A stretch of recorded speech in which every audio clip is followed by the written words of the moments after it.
मित्रों नमस्कार। अ, 2-4 मिनट की देर हो गई है, इसके लिए आपसे माफ़ी चाहता हूँ। अ, इस बात के लिए भी माफ़ी कि हम लोगों को आज 6:15 बजे जिहाद पे बात शुरू करनी थी, लेकिन किसी आकस्मिक कार्यक्रम में व्यस्त होने की वजह से ये नहीं हो पाया। तो आज हम लोग जिहाद के बारे में बहुत बुनियादी बातें करेंगे और ये जानने की कोशिश करेंगे कि जिहाद क्या है, जिहाद क्यों किया जाता है, जिहाद की अवधारणा का कैसे विकास हुआ है लगभग 25-30 सालों में।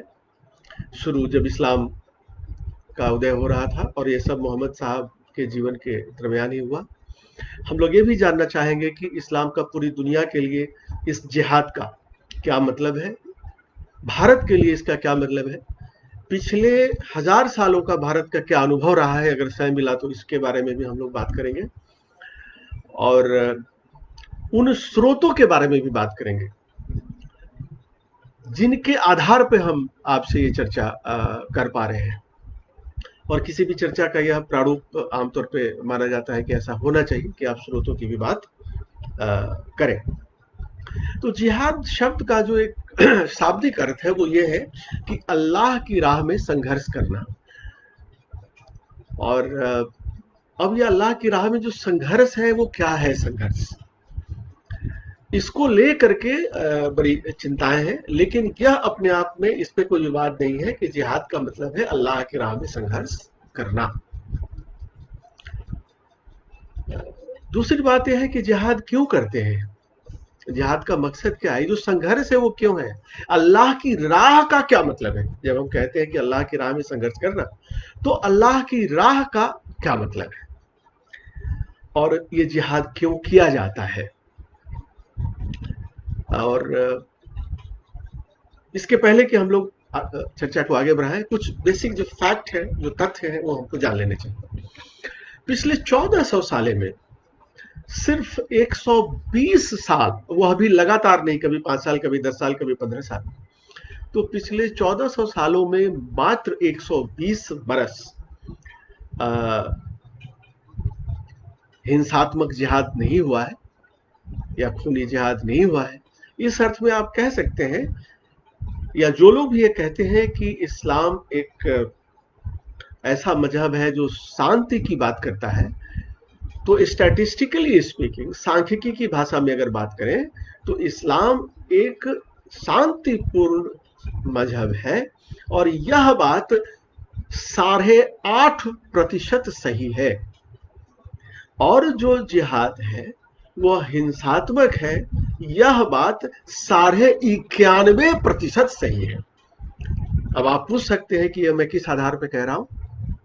तो इस सूचना का जो आधार है, उस पुस्तक और वेबसाइट का नाम है पॉलिटिकल इस्लाम, और इसके जो लेखक और शोधकर्ता है वो शुरू में तो फिजिक्स के प्रोफेसर थे, बाद में उन्होंने मजहब और इतिहास का परिमाणात्मक क्वांटिटेटिव स्टडी किया। उनका नाम है प्रोफेसर बिल वार्नर।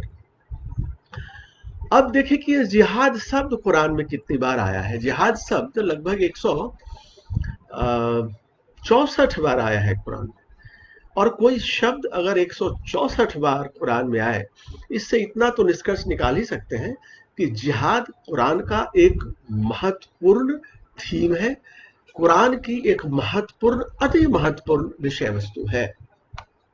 इसके अलावा कुरान जो 114 अध्यायों में बटा हुआ है, जिस अध्याय को सूरा कहते हैं, और फिर सूरों को आगे बांटा गया है आयतों में, या आया जो कहते हैं उसको। तो लगभग 87 जो सूरा है, 114 में से 87 सूरों में जो कुरान के हैं, या 87 अध्याय हैं, उनमें मूर्ति पूजकों या गैर मुसलमानों को नरक में क्या क्या स्थिति होगी, उनकी नारकीय स्थिति होगी, उनको क्या दंड मिलेगा, उनकी क्या दुर्गति होगी, इसके बारे में चर्चा है। यानी कुरान में जो काफिर हैं, मूर्ति पूजक हैं, गैर मुसलमान हैं, और या वो लोग जो कुरान और मोहम्मद के हिसाब से जो अल्लाह है उनको नहीं मानते, उनको क्या क्या होगा नरक में, उसकी चर्चा लगभग 75% सूरों में है।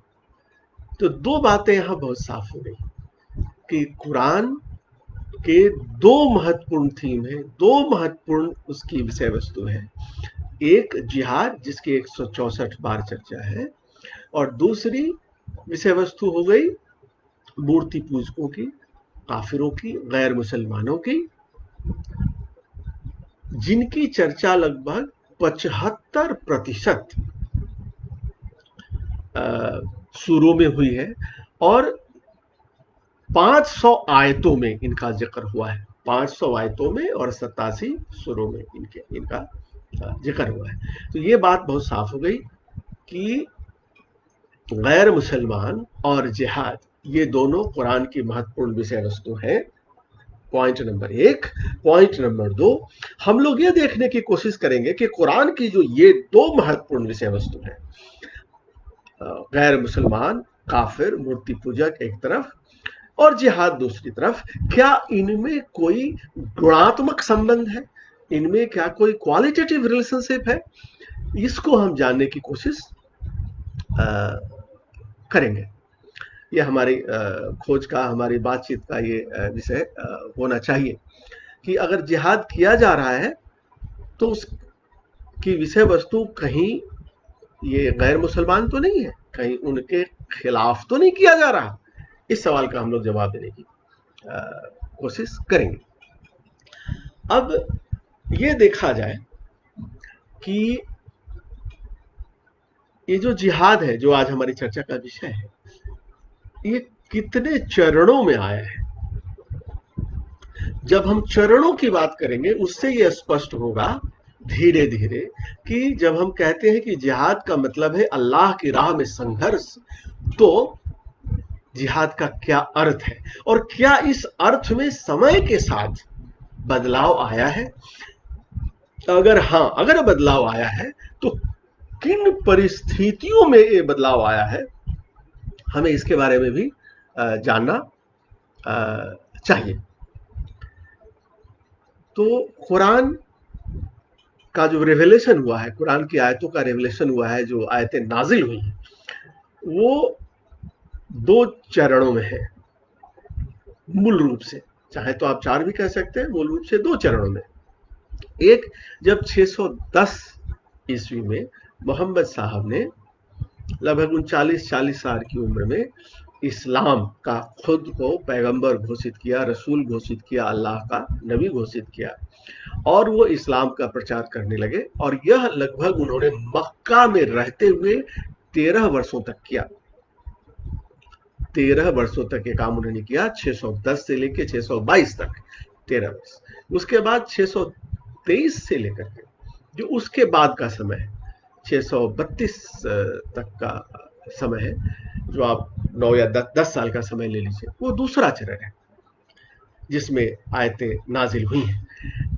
लेकिन यह भी जानने की बात है कि 114 सूरों में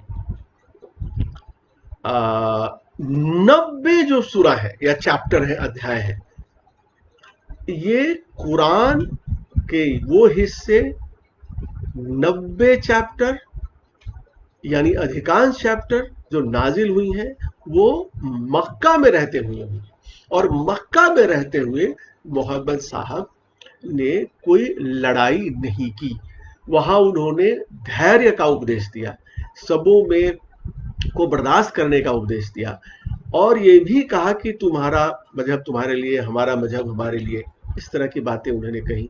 धीरे ये भी कहा कि धीरे धीरे तुम समझ जाओगे कि अल्लाह का दिया हुआ सत्य क्या है, और तुम्हें ये बात समझ में आएगी तो तुम हमारे राह पे चले आओगे।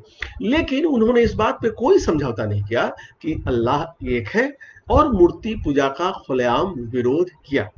इस वजह से मक्का के रहते हुए जो 13 साल थे, वहां उनका घोर विरोध हुआ, और उनका विरोध उनके खुद के कबीलों के लोगों ने किया, उनके परिवार के लोगों ने किया, क्योंकि उन्हीं के कबीले के लोग मक्का में जो 360 मूर्तियां रखी हुई थी, जहां अरब के जो मूर्ति पूजक थे सालाना तीर्थ यात्रा पे आते थे, और जिससे उनकी रोजी रोटी चलती थी, जो उनके आय का एक बहुत बड़ा जरिया था, और जिसका लगातार मोहम्मद साहब विरोध कर रहे थे, एक ईश्वर की अवधारणा की बात करते हुए। और ये कहा जाता है कि उनके अंदर जो एक ईश्वर की अवधारणा वाली बात आई, एक ही अल्लाह, ला इलाहा इल्लल्लाह मोहम्मद रसूल अल्लाह, अल्लाह एक है, सबसे बड़ा है, और उसका पैगंबर मोहम्मद है। इसका ख्याल उन्हें आया जब वो यहूदियों और ईसाइयों के संपर्क में आए, क्योंकि पूरे अरब में वो घूमते रहते थे, वह व्यापारियों के कारवां के साथ घूमते थे। अंत में जो उन्होंने शादी की, वो एक विधवा महिला थी जो उनसे 15 साल बड़ी थी, उनका नाम खादिजा था। उनसे उन्होंने विवाह भी किया, और एक बड़ी व्यापारी थी। और उनसे विवाह के बाद वो ज्यादा समय अब मनन चिंतन में लगाने लगे, एकांत में बिताने लगे, और उन्होंने व्यापार से लगभग अपने को डिस्कनेक्ट कर लिया। और उनकी पहली जो मुरीद हुई, यानी पहली मुसलमान जो लोग बने, उसमें उनकी खुद पत्नी यानी खादिजा एक थी। और उन्होंने ही उनको कहा कि तुम्हारे ऊपर कोई खास शक्ति नाजिल हो रही है, और उन्होंने ही उनको विश्वास दिलाया कि तुम एक बड़े काम के लिए तैयार किए जा रहे हो, या एक बड़ा काम कर रहे हो। तो जो कबीला था जिसके मोहम्मद साहब भी सदस्य थे, उसका नाम था कुरैश कबीला। और कुरैश कबीला के एक बहुत महत्वपूर्ण व्यक्ति थे अबू तालिब, जो मोहम्मद साहब के चाचा थे। और उन्होंने मक्का में जब तक मोहम्मद साहब रहे तब तक उनको बड़ी सुरक्षा दी, क्योंकि अगर अबू तालिब नहीं होते तो हो सकता है मोहम्मद साहब की हत्या भी हो सकती थी, क्योंकि वहां के रहने वाले सभी लोगों की आस्था पे वो लगातार चोट कर रहे थे, वो सभी लोगों की रोजी रोटी पे लगातार हमले कर रहे थे। और एक समय ऐसा भी आया 622 के बाद, जब एक तो उनको मदीना से आमंत्रण आया, मदीना के कुछ कबीलों में झगड़ा हो रहा था, आपसी मतभेद था, और उन्हें लगा कि अगर वो मोहम्मद साहब को अपना नेता बना देंगे तो उनके झगड़े सुलझ जाएंगे। और दूसरा, इनका इधर लगातार विरोध होने की वजह से रहना मुश्किल हो रहा था मक्का में। तो 622 के बाद मोहम्मद साहब मदीना चले गए, और मदीना जब चले गए तो वहां पे उनको, और यहाँ पे इनकी संख्या बहुत कम थी मक्का में, 13 साल में मुश्किल से कुछ दर्जन ही लोग इनके साथ आ पाए थे। और जब मदीना गए, और जाना उनके लिए मजबूरी भी हो गया था, तो वहां पे वो उनको राजनीतिक सत्ता मिली, उनको आर्थिक सत्ता मिली, और वहां उन कबीलों के नेता बना दिए गए। एक तरह से आप कह सकते हैं कि वहां के वो मेयर बना दिए गए, सिटी चीफ, सिटी हेड, नगर प्रमुख वो बना दिए गए। और उन्होंने ये सत्ता का लाभ उठाया, और उसके बाद में लोग उनके लगातार उनकी संख्या मानने वालों की बढ़ती चली गई। और इस बीच ये साफ देखने में आया कि वो मोहम्मद साहब जो अल्लाह की राह में जिहाद करने के लिए हमेशा धैर्य की बात करते थे, हमेशा शांति की बात करते थे, लड़ाई की बात, भौतिक लड़ाई, दैहिक लड़ाई, फिजिकल लड़ाई की बात नहीं करते थे, उन्होंने जब वो मदीना गए तो सबसे पहला जो परिवर्तन किया वो ये कि उन्होंने कहा कि अब आत्मरक्षा में आप लड़ाई कर सकते हैं, आत्मरक्षा में आप लोगों को मार सकते हैं, आप उनकी हत्या कर सकते हैं। यानी उनको अनुमति दी, उनको स्वीकृति दी। लेकिन यह लड़ाई, यह भौतिक लड़ाई मक्का में रहते हुए उन्होंने मना किया था, इसकी स्वीकृति नहीं थी।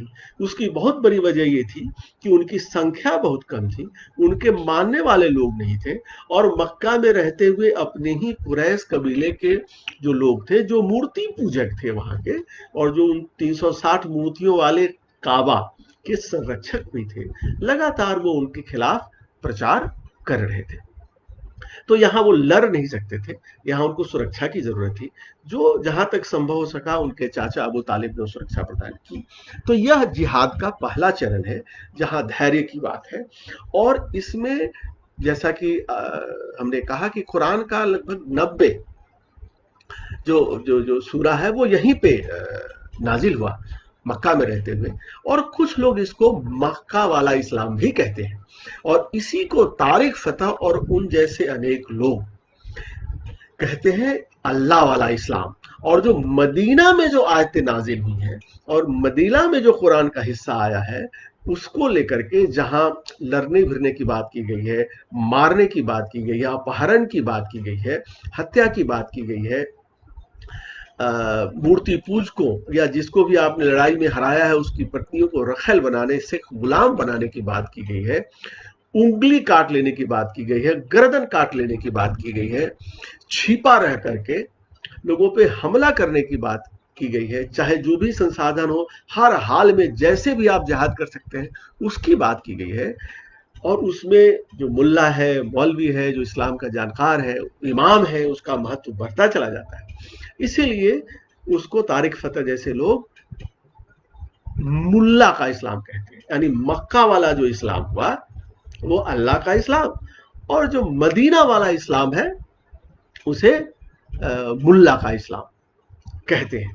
लेकिन बाद में हम लोग देखेंगे कि अल्लाह का इस्लाम और मुल्ला के इस्लाम में कोई झगड़ा नहीं है।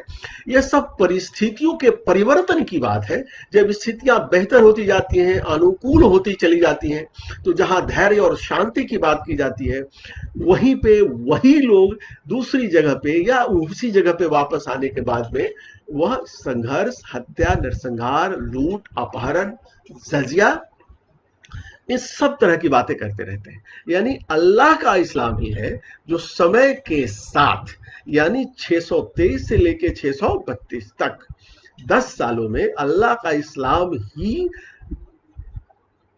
मुल्ला के इस्लाम में बदल जाता है, और दोनों में कोई झगड़ा नहीं है। ये जो मुल्ला का इस्लाम है, इसका बीज वपन, इसका मूल अल्लाह के ही इस्लाम में है, जहां शांति की बात इसलिए की गई है कि अशांति, झगड़ा, संघर्ष, लड़ाई, भौतिक लड़ाई, हथियारों से लड़ाई करने की स्थिति मुसलमानों की नहीं है, क्योंकि उनकी संख्या कुछ दर्जनों में ही है। 13 साल की पैगंबरी के बावजूद 610 से लेके 622 तक। तो पहला चरण हो गया जो मक्का वाला जिहाद है, वो जहां पे अल्लाह की राह में संघर्ष का मतलब है शांतिपूर्वक लोगों को मनाना, उनको तैयार करना मुसलमान बन जाने के लिए। एकमात्र अल्लाह है और उसके अंतिम रसूल, उसके पैगंबर नबी मोहम्मद साहब है, ये बात है। जब मदीना में जाते हैं तो क्या करते हैं? जब मदीना में जाते हैं तो एक तो मुसलमानों की संख्या थोड़ा बढ़ने लगती है, क्योंकि मोहम्मद साहब वहां के प्रमुख हो गए हैं, उनके हाथ में राजनीतिक आर्थिक सत्ता आ गई है। तो ये क्या करते हैं कि जो मक्का का कारवां जा रहा है, मक्का के लोग व्यापारी थे, वहां कारवां लेके गुजरते थे मदीना से होकर के, तो उनके कारवां को लगातार लूट लिया जाता है।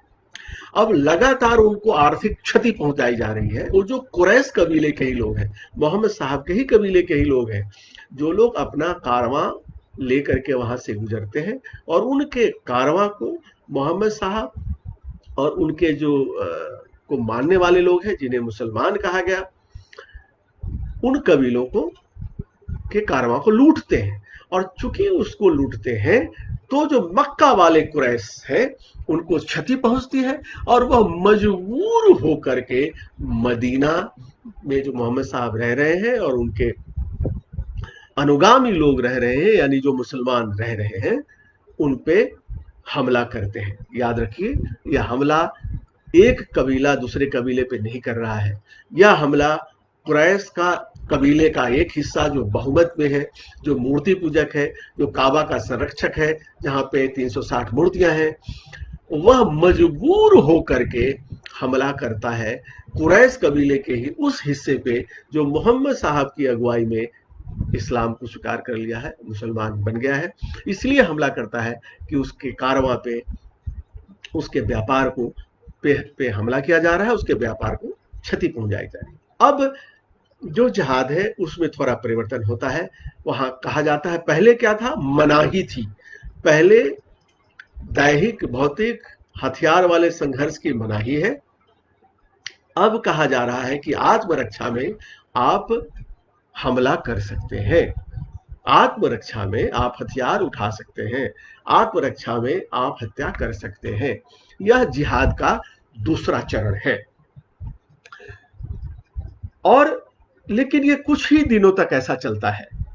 ऐसा करते वक्त, लूट मार करते करते जब स्थिति थोड़ी बदल जाती है, तो फिर पहले जो कहा गया था कि आप लड़ाई कर सकते हैं, स्वीकृति थी, उसके बाद कहा जा रहा है कि कमांड किया जा रहा है कि आप लड़ाई करें। पहले स्वीकृति हुई मिली, दूसरा चरण। पहले चरण में स्वीकृति नहीं है लड़ाई की, जिहाद के पहले चरण में स्वीकृति नहीं है जो मक्का में है। दूसरे चरण में मदीना है। दूसरे चरण में सबसे पहले क्या किया जाता है? कहा जा रहा है कि लड़िए, आत्मरक्षा में आप लड़ाई करिए, और इसकी स्वीकृति है। लेकिन उसी में तीसरा चरण आता है मदीना में रहते हुए, जब कमांड किया जाता है, जब आयत नाजिल होती है और कहा जाता है कि आप लड़ें, आप लड़ें, आपको आदेश मिल जाता है लड़ने के लिए। इस दरमियान ऐसा करते करते और ज्यादा जब ताकत हासिल हो जाती है, तो फिर तीसरा चरण जिहाद की अवधारणा का आता है, जब ये कहा जाता है कि तीसरा नहीं, ये चौथा चरण है। पहला चरण तो मनाही है जिहाद की, दूसरा चरण जिहाद में भौतिक लड़ाई, हथियारों से लड़ाई की मनाही है, दूसरा चरण स्वीकृति है, लड़ सकते हैं, तीसरा चरण कमांड आता है कि आपको लड़ना है ही। और जो चौथा और अंतिम चरण है, जिसमें कहा जा रहा है कि जिहाद करना, भौतिक जिहाद करना, हथियारों से जिहाद करना, लड़ाई करना, जो गैर मुसलमान हैं उनको मारना, उनकी गर्दनें काटना, उनके हाथ काट लेना, उनके बाह काट लेना, या उनकी जो पत्नियां हैं, औरतें हैं, लड़कियां हैं, उनको अपना सेक्स गुलाम बना लेना अपनी पत्नियों के अलावा। और इसको रिलीजियस ड्यूटी बना दी जाती है, इसको दीनी उत्तरदायित्व बना दिया जाता है।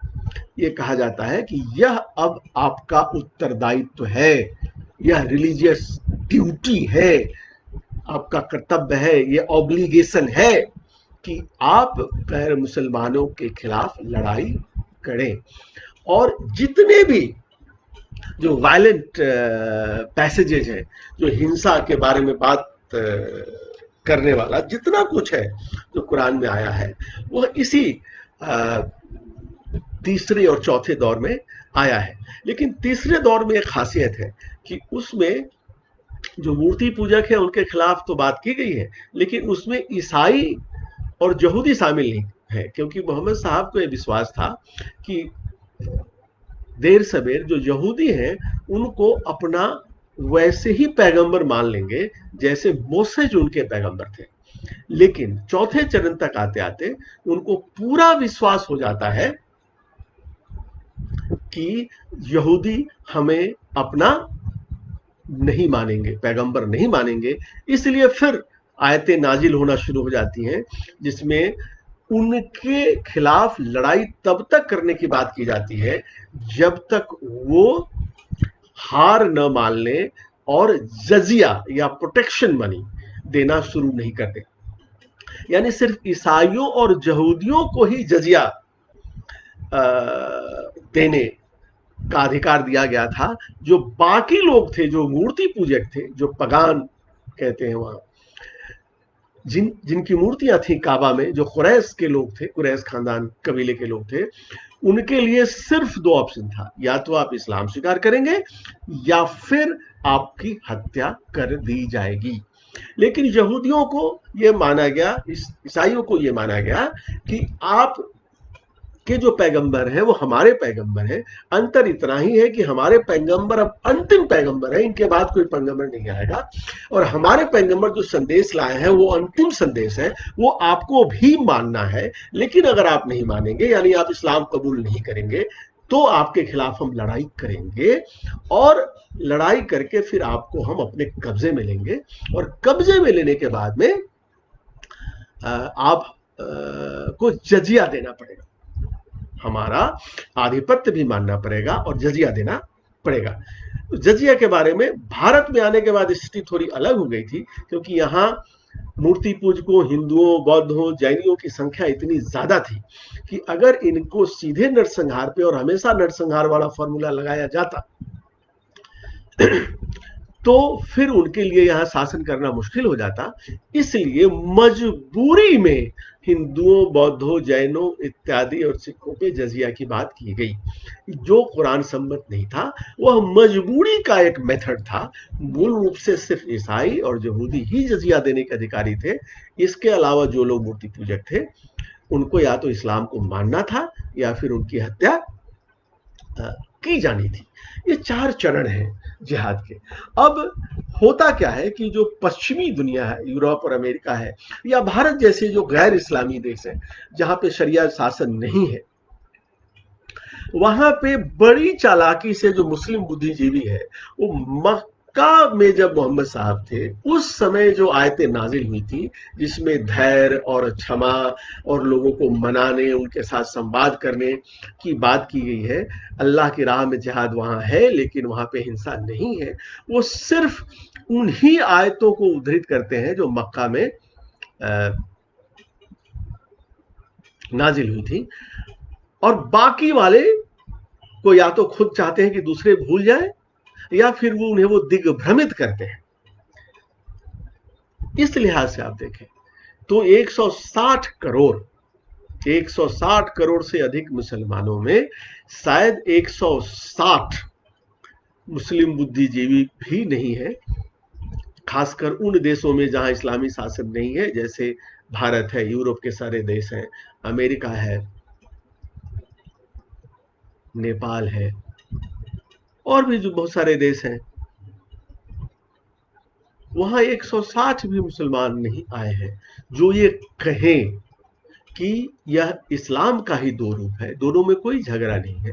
ये का ही विकास दूसरे तक हुआ है, क्योंकि बचपन से ही उनको सिखा दिया जाता है कि मूर्ति पूजक क्या है, उसके खिलाफ क्या करना है। वह उनकी भाषा में विकृत है, दया के योग्य नहीं है, खुला दुश्मन है, गंदा है, सुअर और लंगूर है, ईश्वर की निगाह में सबसे गंदा, खतरनाक जानवर है, उससे दोस्ती, किसी तरह का संबंध रखना अनुचित है। इस तरह की बातें साफ साफ है और बचपन में उन्हें ये बातें बता दी जाती हैं। लेकिन चूंकि आसपास का माहौल थोड़ा अलग होता है, इसलिए वो चुप रहते हैं, और चुप रह करके वह अलग तरीके का जिहाद करते हैं। वह जिहाद जैसे अभी सीएए कानून पास हुआ, जो इस भारत के पड़ोसी इस्लामी देशों में, या वो देश जो भारत से अलग हटके देश बने, जहां जहां मुसलमानों की आबादी बढ़ती गई, वहां वहां इस्लामी देश बनते गए। पहले अफगानिस्तान बना, पाकिस्तान बना, फिर बांग्लादेश बना। वहां जो गैर मुसलमान है, जिनकी आबादी खासकर बांग्लादेश, पाकिस्तान में घटकर 33% से 8% और लगभग 20% से घटकर 1.5%, 2% रह गई है, उनको भारत की नागरिकता देने में कुछ सहूलियत देने की जब बात हुई, तो इन लोगों ने, मुसलमानों ने शहीन बाग नामक एक आंदोलन चलाया सीएए के विरोध में, जो और कुछ नहीं था, यह अपने तरीके का एक जिहाद था, जिस जिहाद में उनको सरकार के उस फैसले का, जो संसद में मुकम्मल तौर पे पारित था, पूरे लोकतांत्रिक तरीके से पारित हुआ था, उसका उन्हें विरोध करना था। यह उनका अपने तरीके का जिहाद है। और जितने भी बुद्धिजीवी हैं, जितने भी मुस्लिम बुद्धिजीवी हैं, नसरुद्दीन शाह हो या जावेद अख्तर हो, असगर वजाहत हो, और जितने भी पढ़े लिखे मुसलमान हैं, फिल्मी दुनिया के हों, पत्रकार हों, प्रोफेसर हो, कोई अंतर नहीं है। एक अनपढ़ मुसलमान से लेकर के और एक बड़े से बड़े बुद्धिजीवी में मूर्ति पूजकों को लेकर के जो उनके भाव है, उसमें कोई फर्क नहीं है। आप यहां तक कह सकते हैं कि जो पढ़े लिखे मुसलमान नहीं, जिन्होंने कुरान नहीं पढ़ी है, साल में 1 या 2 बार कभी उनको उनका साबका पड़ जाता है मौलवियों से, वह इस मायने में ज्यादा मानवीय है, ज्यादा उनको आप सत्यनिष्ठ कह सकते हैं कि उन्होंने खुद नहीं पढ़ा है। इसलिए वफा सुल्तान ने अपनी पुस्तक अ गॉड हु हेट्स में बहुत साफ तौर पे कहा है कि कुरान पढ़ने के बाद भी अगर कोई मुसलमान बना रहे तो वह मनोरोगी है। और वो खुद सीरिया की नागरिक थी, वहां से उन्होंने एमबीबीएस किया था, फिर वहां से एमडी किया, और जब वो सच बोलने लगी तो जान बचाने के लिए भागकर उनको अमेरिका की नागरिकता लेनी पड़ी, और वह एक मनोरोग विशेषज्ञ है। और मैं आप सबों से आग्रह करूंगा कि उनकी जो आत्मकथा है अ गॉड हु हेट्स, वह ईश्वर जो नफरत करता है, उसको आप लोग जरूर पढ़िए मौका निकाल करके। और जो लोग अंग्रेजी में पढ़ने में सक्षम नहीं है, वो लोग अपने आसपास के मित्रों से आग्रह करें, क्योंकि वह बहुत ही सरल, बहुत ही प्रांजल, बहुत ही प्रवाहमयी भाषा में वह आत्मकथा लिखी गई है। और बिना कुरान पढ़े, बिना हदीस पढ़े, बिना सीरा देखे, बिना शरिया पे नजर डाले, आप उस पुस्तक के मार्फत इस्लाम, मुसलमान, उनकी मानसिकता, उनकी मजबूरियां, उन सबको आप समझ सकते हैं। एक और बात है, बचपन से किसी को इस तरह की चीजें सिखा दी जाएंगी तो कहीं ना कहीं वह तो सॉफ्टवेयर का शिकार हो गया ना। इस्लाम एक विचार है और वह एक सॉफ्टवेयर है, वह उसका शिकार हो गया। तो हार्डवेयर से लड़ने से कम जरूरी नहीं है कि सॉफ्टवेयर से लड़ा जाए। यानी कोई आपकी जान पे बनाए, आप पे हमला कर दे, तो आपको उससे लड़ना पड़ेगा। जैसे म्यांमार के बौद्ध भिक्षुक यसिन विराथू ने कहा था कि पागल कुत्ते के साथ नहीं सोया जा सकता, लेकिन किसी के पागल होने के लिए जो जिम्मेदार बातें हैं, जो फैक्टर हैं, जो तत्व हैं, उनसे भी लड़ना जरूरी है। यानी जिहाद को जिहाद करना जरूरी है, जिहाद को उचित रूप से परिभाषित करना जरूरी है। जिहाद पे दिग्भ्रमित होने की जरूरत नहीं है, क्योंकि भारत से अफगानिस्तान जो निकला था वो जिहाद के थ्रू ही हुआ था। 1947 में जो डायरेक्ट एक्शन हुआ था, 40-47 में जो डायरेक्ट एक्शन हुआ है, जिन्ना ने सीधी कार्रवाई की, जिसमें 10 लाख से अधिक लोगों का नरसंहार हुआ और इससे कई गुना ज्यादा लोगों का बलात्कार, अपहरण और जबरिया मुसलमान उनको बनाया गया, यह भी जिहाद ही था। और यह जिहाद वह जिहाद था जिसकी अवधारणा मोहम्मद साहब ने जिहाद के चौथे चरण में जी, जब 630 में मक्का पे उनका पूरा कब्जा हो गया। गौर करने की बात है कि 628 में, अगर मुझे सही याद है, तो मक्का वालों से उनकी एक संधि हुई थी। ये मदीना में रहने वाले जो मुसलमान थे, जो लोग मक्का से ही मदीना गए थे, वो लोग आए और उन्होंने मक्का के का जो पूजा घर था, जहां मूर्तियां रखी थी, वहां घुसने का प्रयास किया। तो मक्का वालों ने उनको सफलतापूर्वक रोक दिया और कहा, उनसे एक संधि हुई, 10 साल की संधि हुई कि आप हम पे हमला नहीं करेंगे, मैं आप पे हमला, हम लोग आप पे हमला नहीं करेंगे। और ये कहा कि अगले साल से आप यहाँ पे इबादत करने आ सकते हैं, यहाँ मूर्तियां भी होंगी और आप अपने अल्लाह की भी इबादत कर सकते हैं। उनको इजाजत दे दी गई एक संधि के तहत। इस 2 साल का इस्तेमाल उन्होंने क्या किया, अपनी ताकत बढ़ाने के लिए किया। इसको हुदैबिया की संधि कहते हैं। और इस हुदैबिया की संधि में एक अवधारणा भी है, और वह अवधारणा है छल की, प्रपंच की, झूठ बोलने की, और ऐसा झूठ बोल करके अपने दुश्मनों को दिग्भ्रमित करने की, इस बीच ताकत अर्जित करने की, और ताकत अर्जित करके फिर उन पे हमला करने की।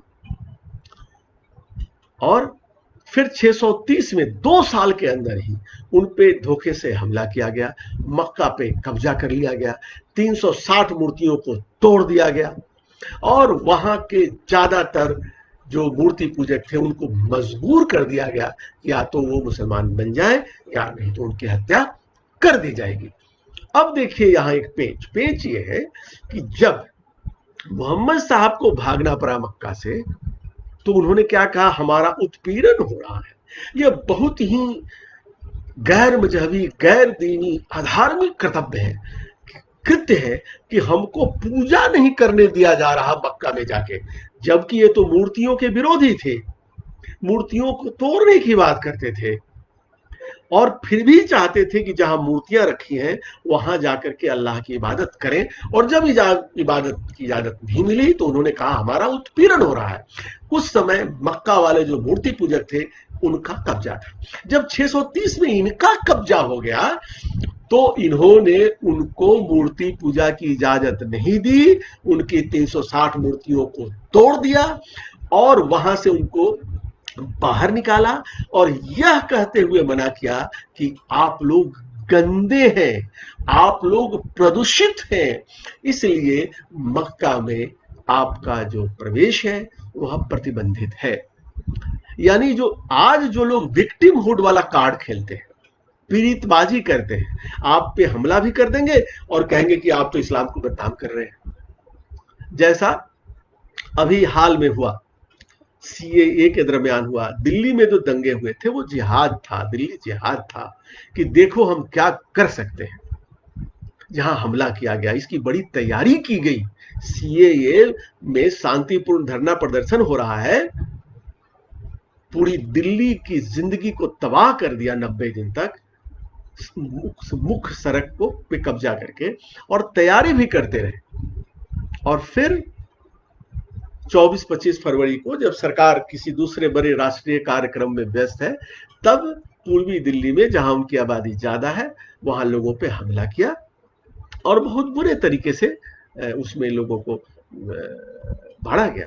तो यह भी एक तरीके का जिहाद था। अब भारत समेत जो पूरी दुनिया के लोग हैं उनके सामने सबसे बड़ी चुनौती ये है कि आप कुरान को मूल रूप में जाने, उसको पढ़ें, और उसके अनुवाद उपलब्ध है पूरी दुनिया में, और वो अनुवाद बहुत विश्वसनीय अनुवाद है। जैसे जो लोग अरबी नहीं जानते, जो मुसलमान, और पूरी दुनिया में सिर्फ 20% मुसलमान ही अरबी जानते हैं, यानी अरबी जानने की कोई शर्त हो और वही मुसलमान होने की शर्त हो तो पूरी दुनिया के 80% मुसलमान असली मुसलमान नहीं कहे जाएंगे, क्योंकि वो भी कुरान को अनुवादित रूप में ही पढ़ते हैं। तो जो अलग अलग भाषाओं में अनुवाद किए गए हैं, जैसे अंग्रेजी का बहुत ही ऑथेंटिक अनुवाद है, जो अंग्रेजी जानने वाले मुसलमान पढ़ते हैं, वह है अब्दुल्ला यूसुफ अली का अनुवाद है कुरान का, बहुत आधिकारिक माना जाता है। और जैसे हिंदी में एक अनुवाद है, हालांकि इसको बहुत टोन डाउन किया गया है, इसमें भाषा को बहुत ही नम्य बना दिया गया है, उसकी जो धार है, हमले की जो धार है, उसको थोड़ा कम कर दिया गया है। जैसे मोहम्मद फारूक खान की एक किताब है कुरान मजीद, जो हिंदी अनुवाद है, आप इसको देख सकते हैं। उसी तरीके से इस्लाम पे बहुत ही क्रिटिकल अध्ययन है, बहुत ही उपयोगी अध्ययन है, क्वेश्चनिंग इस्लाम, पीटर टाउनसेंड ने ये किताब लिखी है। उसी तरीके से एक रिचर्ड हेली है, अगर मुझे सही ध्यान में आ रहा है तो, नहीं, रिचर्ड बेली है, हाँ, रिचर्ड बेली, उन्होंने आंसरिंग इस्लाम करके एक किताब लिखी है, और उसका एक वेबसाइट भी आप सर्च करेंगे आपको ऑनलाइन वो मिल जाएगा, उसको हम पढ़ सकते हैं। और इस तरीके से हमें उसकी असलियत से रूबरू होना पड़ेगा, और किसी दूसरे के भरोसे आप इसको नहीं छोड़ सकते। ज्यादातर जो बौद्धिक लोग हैं, सेकुलर लोग हैं, वामी लोग हैं, जो जितना कम इस्लाम के बारे में जानता है वह इस्लाम पे उतना ही बड़ा विशेषज्ञ है। जैसे सबसे बड़ा झूठ क्या है, ईश्वर अल्लाह तेरो नाम सबको सन्मति दे भगवान।